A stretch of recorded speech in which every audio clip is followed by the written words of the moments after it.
ଡଙ୍ଗରପଦା ସରକାରୀ ଉଚ୍ଚ ବିଦ୍ୟାଳୟରେ 53ତମ ବାର୍ଷିକ ଉତ୍ସବ।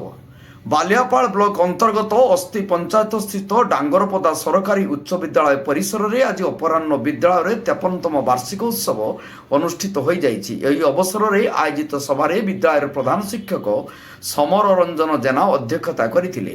ମୁଖ୍ୟ ଅତିଥି ଓଡ଼ିଶା ସାହିତ୍ୟ ଏକାଡେମୀର ପ୍ରାକ୍ତନ ସଦସ୍ୟ ବିଶିଷ୍ଟ କବି ଡକ୍ଟର କାଳୀପଦ ପଣ୍ଡା ଯୋଗ ଦେଇ ଗୁରୁ ପିତାମାତା ତଥା ବିଦ୍ୟାଳୟ ପ୍ରତି ଛାତ୍ରଛାତ୍ରୀମାନଙ୍କର କର୍ତ୍ତବ୍ୟ ସମ୍ପର୍କରେ ବକ୍ତବ୍ୟ ରଖିଥିଲେ।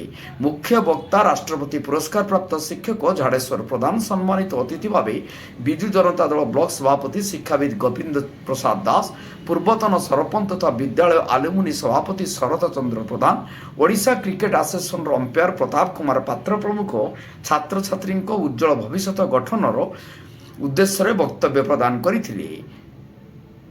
ବିଦ୍ୟାଳୟର ବରିଷ୍ଠ ଶିକ୍ଷୟିତ୍ରୀ ମାମିଲତା ବେହେରା ବାର୍ଷିକ ବିବରଣୀ ପାଠ କରିଥିଲେ। ଶିକ୍ଷୟିତ୍ରୀ ଡକ୍ଟର ରଶ୍ମିତା ପାଣିଗ୍ରାହୀ ଅତିଥିମାନଙ୍କୁ ମଞ୍ଚକୁ ଆମନ୍ତ୍ରଣ କରିବା ସହିତ ପରିଚୟ ପ୍ରଦାନ କରିଥିଲେ। ଏହି ଅବସରରେ ବିଦ୍ୟାଳୟରେ ଆୟୋଜିତ ବିଭିନ୍ନ ପ୍ରତିଯୋଗିତାରେ କୃତି ଛାତ୍ରଛାତ୍ରୀ ତଥା ଜିଲ୍ଲା ସ୍ତରରେ କୃତିତ୍ୱ ଅର୍ଜନ କରିଥିବା ଛାତ୍ରଛାତ୍ରୀମାନଙ୍କୁ ଟ୍ରଫି ଏବଂ ପ୍ରମାଣପତ୍ର ଦେଇ ପୁରସ୍କୃତ କରାଯାଇଥିଲା। ସନ୍ଧ୍ୟାରେ ଛାତ୍ରଛାତ୍ରୀଙ୍କ ଦ୍ୱାରା ସାଂସ୍କୃତିକ କାର୍ଯ୍ୟକ୍ରମ ଅନୁଷ୍ଠିତ ହୋଇଯାଇଛି।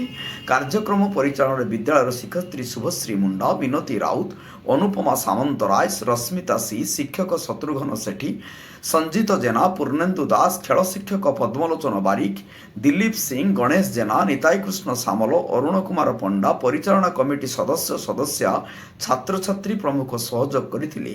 ସଂସ୍କୃତ ଶିକ୍ଷକ ମୁରଲୀଧର ଗଙ୍ଗାଇ ଧନ୍ୟବାଦ ପ୍ରଦାନ କରିଥିଲେ। ବାଲିଆପାଳରୁ ଜ୍ୟୋତିରାଦିତ୍ୟ ପାତ୍ରଙ୍କ ରିପୋର୍ଟ, ଜନତା ଏକ୍ସପ୍ରେସ।